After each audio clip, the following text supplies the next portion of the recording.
Il y a une nouvelle loi européenne qui est sur le point de faire sauter un des plus gros tabous du monde du travail, le secret autour des salaires. Elle s'appelle la directive sur la transparence des rémunérations et, croyez-moi, elle va absolument tout changer. Alors concrètement, qu'est-ce que ça veut dire pour nous tous? On regarde ça de plus près. Mais avant toute chose, posons-nous une question toute simple. Pourquoi est-ce que c'est si compliqué de parler de salaire? C'est un vrai tabou. Et cette culture du secret, eh bien, elle a toujours pesé sur les négociations, créant un vrai déséquilibre d'information, bien souvent au détriment des salariés. Et ce déséquilibre, on peut le voir avec un seul chiffre, 60%. C'est énorme.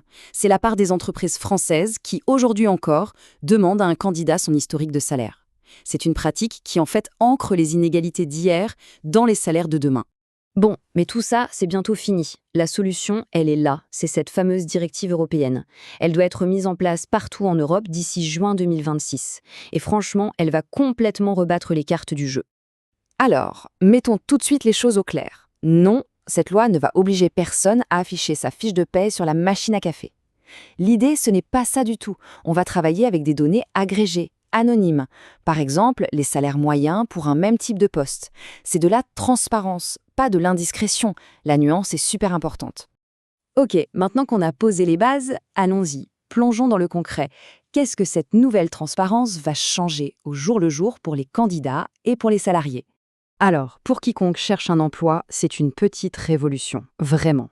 Fini les offres d'emploi mystérieuses sans aucune idée du salaire. Et surtout, l'employeur n'aura plus le droit de demander combien on gagnait avant. Ça, c'est un vrai tournant. La négociation va enfin se baser sur l'essentiel, la valeur du poste et les compétences. Et pour les gens qui sont déjà en poste alors? Eh bien, il y a aussi du nouveau. On aura le droit de demander le niveau de salaire moyen pour des postes équivalents dans l'entreprise, avec une répartition par genre. Et l'entreprise, elle, sera obligée de répondre dans un délai de 2 mois. Elle devra aussi jouer carte sur table sur ses critères pour fixer les salaires et accorder les promotions. Bon, mais là, une question se pose. Comment comparer des postes différents? C'est là qu'intervient une notion super importante, le travail de valeur égale. L'idée, c'est d'arrêter de se focaliser juste sur le titre du poste. On va plutôt regarder 4 critères objectifs. Les compétences, y compris les soft skills, l'effort demandé, le niveau de responsabilité et les conditions de travail. C'est vraiment la pierre angulaire de toute cette loi. Ok, donc pour les échéances et les conséquences, comment tout ça va se mettre en place concrètement? Il y a un calendrier très précis, et attention, pour les entreprises qui ne respecteraient pas les règles, les conséquences sont plutôt sérieuses. On regarde ça de plus près. Voilà le calendrier à retenir. La date limite pour que la loi soit adoptée dans tous les pays de l'UE, c'est juin 2026. C'est demain. Dès 2027, les plus grosses boîtes devront publier leur premier rapport sur les écarts de salaire. Les autres suivront en 2031. Le chrono est lancé, clairement. Pour que ce soit bien clair, voilà un petit récap. Qui doit publier quoi et quand? C'est simple. À partir de 2027, ça concerne toutes les entreprises de plus de 150 salariés. Et pour celles qui sont un peu plus petites, entre 100 et 149 salariés, eh bien rendez-vous en 2031.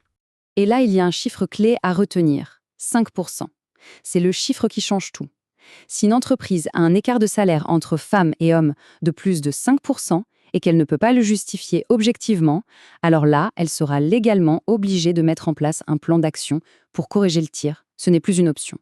Et si une entreprise décide de ne pas jouer le jeu? Alors là, les enjeux sont costauds. Bien sûr, il y aura des sanctions financières. Mais le plus gros changement, c'est sur le plan juridique. C'est ce qu'on appelle le renversement de la charge de la preuve. En gros, ce sera à l'employeur de prouver qu'il n'y a pas de discrimination. Et ça change tout. Sans même parler du coût terrible pour la réputation. Mais attention, il ne faut pas voir ça uniquement comme une contrainte, loin de là. Pour les entreprises qui sauront être proactives, cette directive, c'est en fait une opportunité en or. Et les avantages sont évidents.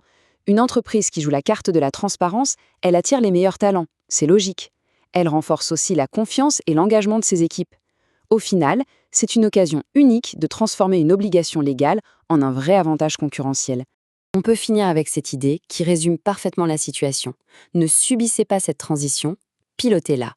La transparence des salaires, ce n'est pas juste une tendance passagère, c'est une vraie vague de fond.